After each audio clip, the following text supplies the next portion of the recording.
ደቡብ አፍሪካ እታ ብቓልሲ ኔልሰን ማንዴላን አርክቢሾፕ ዴዝሞንድ ቱቱን ትፍለጥ ሃገር ሎሚ ልዕሊ ሲኦል ኮይና ትርከብ። ኣብ ልዕሊ ኢትዮጵያውያንን ካልኦት አፍሪካውያንን ዝበጽሕ ዘሎ ግፍዒ ታሪኻዊ ድሕረ ባይታ እታ ሃገርን ዘይተፈትሐ ናይ መደብ ኣፈላላይን ብስፍሓት ክንድህስሶ ኢና። እታ ንዓሰርተታት ዓመታት ዓለም ንፍትሒ ዝተቓለሰትላ እታ ኔልሰን ማንዴላ ንኹሉ ወዲ ሰብ ማዕረ ክሪኣ ዝተመነየላ ሃገር ሎሚ ማእኸል ስርዓት ኣልቦነት ኮይና ትርከብ። ደቡብ አፍሪካ ኣብ ጎደናታት ደቡብ አፍሪካ አፍሪካውያን ከም ተመን ተቐጥቂጦም ክቐተሉ ምርኣይ ልሙድ ዘሕዝን ፍጻመ ኮይኑሎም። ታሪኽ ደቡብ አፍሪካ ካበይ ናበይ ገጹ የምርሕሎም። ጸለምቲ ደቡብ አፍሪካውያን ንምንታይ ከ ነቶም ጨቂኖም ዝገዝእዎም ጸዓዱ ገዲፎም ነቶም ብርሃጾም ዝሓድሩ ጸለምቲ አፍሪካውያን ክንድዙይ ክጭክኑሎም ክኢሎም? ናይ ብዙሕ ሰብ ሕቶ እዩ። ሰላም ጥዕና ይሃበልናም ክቡራት ሰማዕትና። ናይ ሎሚ መደብና ሕልና ደቂ ሰባት ዝትንክፍን ልቢ ዝሰብርን ኩነታት ደቡብ አፍሪካን ሳዕቤናቱን ሒዝናልኩም ቀሪብና ኣለና። ክሳብ መወዳእታ ፕሮግራምና ምሳና ክጸንሑ ብትሕትና ንዕድም። ኔልሰን ማንዴላ ካብ ጉብዝኑ ጀሚሩ ሕይወቱ ዘወፍየላ ዓዲ እያ ደቡብ አፍሪካ። ካብቲ 27 ዓመታት ዝወደ ቤት ማእሰርቲ ሮበን አይላንድ ክሳብቲ ናይ ሰላም ኖቤል ሽልማት ማንዴላ ዘምሃሩና ሓደ ነገር እዩ፣ ሰብኣውነት። ማንዴላ ንዓሌታዊ ኣፈላላይ ኣፓርታይድ ክቃለሱ ከለዉ ደቡብ አፍሪካ ንኹሉ ጸሊም ይኹን ጻዕዳ ዜጋ ይኹን ስደተኛ ብሰላም ዝነብረላ ሃገር ክትከውን እዩ ነይሩ። እቲ ዝሕዝን ግና ሎሚ እቲ ቃልሲ ተረሲዑ እቲ ብማንዴላ ዝተምሃረ ወለዶ ነቲ ዝተምሃሮ ቃልሲ ናብ ጌጋ መንገዲ ኣዚሩ ጠዊዎ ይርከብ። ሎሚ ደቡብ አፍሪካ ካብ ስርዓት ኣልቦነትን ድኽነትን ክትወፅእ ብርኪ ዝሓፀራ ትመስል። ሎሚ ኣብ ደቡብ አፍሪካ ጸለምቲ አፍሪካውያን ዝፍጸመሎም ዘሎ ግፍዒ ቃላት ክገልጾ ይኸብድ እዩ። ቀትሪ መዓልቲ ብካሜራ እንዳተርኣየ ብዙሓት ሰባት ተረሽኖም ክቕተሉ ክቃጸሉን ከም ተመን ክቕጥቀጡን ምርኣይ ንመላእ አፍሪካዊ ዘሕፈረን ዘሕዘነን ፍጻመ እዩ።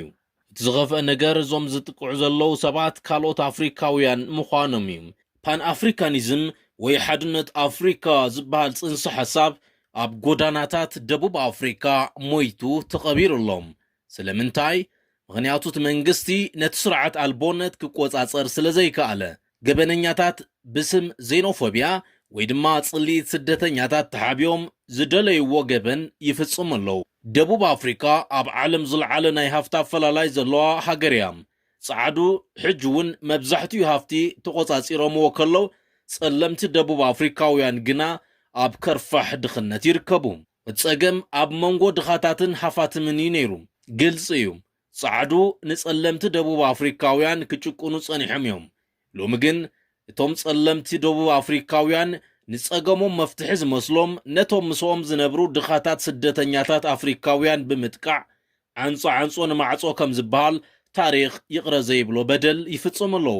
እዚ ንኣሕዋትካ ከም ጸላእ ምርኣይ ነቲ ስርዓት ኣልቦነት ዝያዳ ዘጋድድ ደኣ እምበር ንደቡብ አፍሪካ ሰላም ዘምጽእ ከም ዘይኮነ ብዙሓት ዘስማዕምዑሉ ጉዳይ እዩ። ናይ መነባበሮ ኩነታት ጸለምቲ ደቡብ አፍሪካውያን እንታይ ይመስል ዝብል ንርአ። ደቡብ አፍሪካ ኣብ ዓለምና ዝለዓለ ናይ ሃፍቲ ኣፈላላይ ዘለዋ ሃገር ክትከውን ከላ እቲ ካብ ስርዓት ኣፓርታይድ ዝወረሰቶ ቁስሊ ሕዚ እውን ኣይሓወየን። ናይ ድኽነት መጠን ክንርኢ ከለና ክሳብ ሕዚ ሒዝናዮ ዘለና ዓመት 2026 ዓመተ ምህረት ማለት እዩ 64 ሚእታዊ ዝኾኑ ጸለምቲ ደቡብ አፍሪካውያን ካብቲ ዝተሓተ ናይ ድኽነት መስመር ንታሕቲ እዮም ዝነብሩ። በንጻሩ ድማ መጠን ድኽነት ጻዕዱ ደቡብ አፍሪካውያን ካብ 1% ንላዕሊ ኣይበልጽን። ኣታዊ ስድራ ቤታት ደቡብ አፍሪካውያን ሓደ ናይ ጻዕዳ ስድራ ቤት ዘእትዎ ማእኸላይ ኣታዊ ካብ ሓደ ጸሊም ስድራ ቤት ብ5 ዕጽፊ ዝበለጸ እዩ። ስራሕ ስእነት እንተርኢና ድማ ኣብታ ሃገር ዘሎ ናይ ስራሕ ምስኣን ጸገም 33 ሚእታዊ ኮይኑ ኣብ ጸለምቲ መንእስያት ግን እዚ ቁጽሪ ልዕሊ 45 ሚእታዊ ከም ዝበጽሕ መረዳእታታት ይሕብሩ። መነባብሮ ደቡብ አፍሪካውያን ሚልዮናት ጸለምቲ ኣብ ጽቡቕ ኣገልግሎት ዘይብሎም ጽሩይ ማይን መብራህትን ኣብ ዝሰኣነሎም ታውንሺፕ ተጸቓቒጦም ክነብሩ ከለዉ ጻዕዱ ግን ኣብተን ኩሉ ነገር ዝተማልአለን ውቁባት ከተማታት ይነብሩ። እዚ ከምዚ ኢሉ እንከሎ ስለምንታይ ዳ እዮም ንኣፍሪካውያን ዘጥቅዑ? اتزقرم نجر بعلوم عاليتاوي ጭቆና ዘሕለፉ ህዝብታት ስለምንታይ ኣብ ልዕሊ ካልኦት ጸለምቲ ኣፍሪካውያን ግፍዒ ይፍጽሙም ተንተንቲ ነዞም ዝስዕቡ ምኽንያታት ይቐምጡም ሓደም ውድድር ሃፍቲ ኣብተን ድኻታት ዝነብሩለን ከባብታት ስራሕ ቤት ሕክምናን መንበርን ኣዝዩ ውሕድ እዩ ካብ ኢትዮጵያ ዚምባብዌ ወይ ናይጄርያ ዝመጹ ስደተኛታት ንእሽተይ ንግዲ ክጅምሩ ከለው ከም ተቀዳድምቲ ስራሕ ተገይሮም ስለ ዝወሰዱ ጽልይት ይፍጠር ኦሬዲ ሰፈሮምን ከተማኦምን ካብቶም ጻዓዱ ስለ ዝተፈልየ ውድድሮም ኣብተን ብዙሕ ሃፍትን ዕድል ስራሕን ዘይብለን ከተማታት እናነበሩ ምስቲ ካብ ካልእ ሃገር ዝመጸ ስደተኛ ስለ ዝኾነ ካለ ድማ ኣብ ልዕሊ መንግስቲ ዘሎ ቅሬታ ድሕሪ ኣፓርታይድ ዝመጸ መንግስቲ ዝሃቦም ተስፋ ዝሐሸ ህይወት ናብ ተግባር ክልወጥ ስለ ዘይከኣለ ተስፋ ቆረጽ ኮይኖም ብዓይኒ ዕሙተይ ዝወስድዎ ስጉምቲ ኣዝዩ ሓደገኛ እዩ ነዚ ቁጥዖም ድማ ናብቶም ኣብ ጥቃኦም ዘለው ስደተኛታት የውርድዎ ብኻልእ መዳይ እንተሪእናዮ ደቡብ ኣፍሪካ ናይ ዓመፅ ውርስ ኣለዋ ስርዓት ኣፓርታይድ ንዓሰርተታት ዓመታት ዓመፅን ቅትለትን ከም ቀንዲ መሳርሒ ክጥቀመሉ ስለ ዝጸንሐ ሕዚ እውን ሰባት ንጸገሞም ብዓመፅ ናይ ምፍታሕ ዝንባል ኣለዎም ትኻልእ ድማ ዝተጋገየ ወይ ስሑት ዕላማ እዩ ነቶም ርሒቆም ኣብ ውቁብ ህንጻታት ዘለው ሰብ ሃፍቲ ጸዓዱ ወይ ፖለቲከኛታት ምጥቃዕ ከቢድ ስለ ዝኾነ ነቶም ኣብ ጎዳና ምስኦም ዘለውን ንምጥቃዕ ቀለልቲ ዝኾኑን ስደተኛታት ኣሕዋቶም ዕላማ ይገብርዎም ደቡብ ኣፍሪካውያን ኣብ ክንዲ ነቲ ሱር ዝሰደደ ስርዓት ቁጠባን ናይ መደብ ኣፈላላይን ዝቃለሱ ነቶም ንመነባብሮ ዝቃለሱ ስደተኛታት ምጥቃዖም ንውሽጣዊ ሕማምካ ኣብ ጉጉይ ቦታ ከም ምሕካም ይቁጸር እዚ ድማ ንደቡብ ኣፍሪካ ኣብ ቅድሚ ዓለም ዘለዋ ስም የጸልም ኣሎ ኣብ ዝሓለፉ መዓልታት ኣብ ጆሃንስበርግን ከባቢያን ዝተልዓለ ግጭት ንብዙሓት ስደተኛታት ስጋት ኮይኑ ምቕጻሉ ዝፍለጥ እዩ እዚ ኩነታት ንብዙሓት ብተመሳሳሊ ግፍዒ ህይወቶም ዝሰኣኑ ኢትዮጵያውያን ዘዘኻኽር እዩ ለምውን ኣብ ልዕሊ ኢትዮጵያውያን ተመሳሳሊ ግፍዓዊ ቅትለት ተፈጺሙሎም እዞም 4 ብግፍዒ ዝተቐትሉ ኢትዮጵያውያን ንባዕሎምን ስድሮኦምን ክረድኡ ኢሎም ዝተሰደዱ ሃገር ሰላም ኢሎም ኣብ ዓውዲ ስርሖም ከለው ብዘይፈልጥዎ ምኽንያት ተቐቲሎም እዮም ነዚ ቅትለት ዓለም ተዓዚባቶላ ሎሚ እውን እቲ ናይ ደቡብ ኣፍሪካ መንፈስ ዜኖፎብያ ኣይጠፈን ኣብ 1960ታት ዓለም ንደቡብ ኣፍሪካ ንምሕጋዝ ክትሰግእ ከላ ኢትዮጵያ ግን ማዕጾኣ ኸፊታ እያ ኔልሰን ማንዴላ ናይ መጀመርያ ወተሃደራዊ ስልጠኖም ዝወሰዱ ኣብ ኢትዮጵያ እዩ ነይሩ ብስም ዴቪድ ሞትሳማዩ ናይ ኢትዮጵያ ፓስፖርት ሒዞም ዓለም ክዘሩ ዝኽኣሉ ብሓገዝ ኢትዮጵያ እዩ ነይሩ ኢትዮጵያ ንማንዴላ ምዕቆብ ጥራይ ነበረትን ዝሃበቶም ንደቡብ ኣፍሪካውያን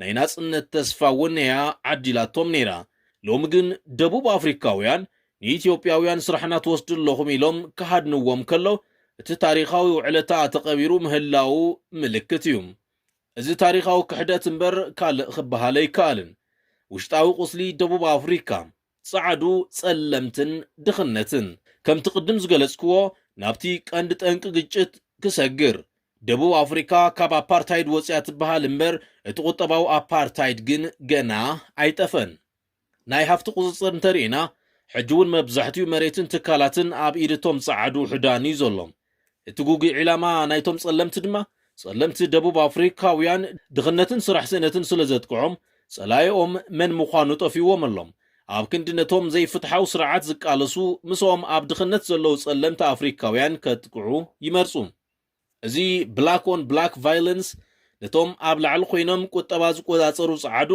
ዕረፍቲ ዝህብ እዩ ጸለምቲ ደቡብ ኣፍሪካውያን ኣብ ልዕሊ ካልኦት ኣፍሪካውያን ዘብጽሕዎ በደል ኣብ ቅድሚ ዓለም ትዕዝብቲ የእትዎም ኣሎም ካብ ጻዕዱ ዝተምሃርዎ ግፍዒ ኣብ ልዕሊ ኣሕዋቶም ይፍጽምዎ ኣሎ ይብሉ ብዙሓት ተዓዘብቲ ገለ ወሃብቲ ርእይቶ ነዚ ኩነታት ከምዚ ይገልጽዎም እቲ ጸገም ምስቶም ጻዕዱ ዘይኮነስ ምስቶም ስራሕ የብልናን ዝብሉ መንእስያት እዩ ግን ንሕና ስራሕ ንወስደሎም ዘይኮነስ ንሕና ባዕልና ስራሕ ፈጢርና ንነብር ዘለና ሰባት ኢና ይብሉ እወ እቲ ሓቂ እዚ እዩ ስደተኛታት ንደቡብ ኣፍሪካ ቁጠባዊ ሓገዝ እምበር ጽዕንቶ ይኮኑን ክቡራት ሰማዕትና ናይ ሎሚ መደብና ኣብዚ ክንዛዝም ኢና ደቡብ ኣፍሪካ ናብ ልባ ክትምለስ መንግስቲ እቲ ሃገር ድማ ዜጋታት ካብዚ ሕማም ጽልኢት ክሓውዩ ክሰርሕ ይግባእ ንብል ልዕሊ ኩሉ ድማ ኢትዮጵያውያን ኣብ ዘለዎ ሰላምን ድሕንነትን ክረኽቡ ንምነም ንሎሚ ዘዳሉናዮ ፕሮግራም ኣብዚ ይዛዘም ኣብ ዝቕጽል ብኻልእ መዳይ ክሳብ ንራኸብ ሰላም።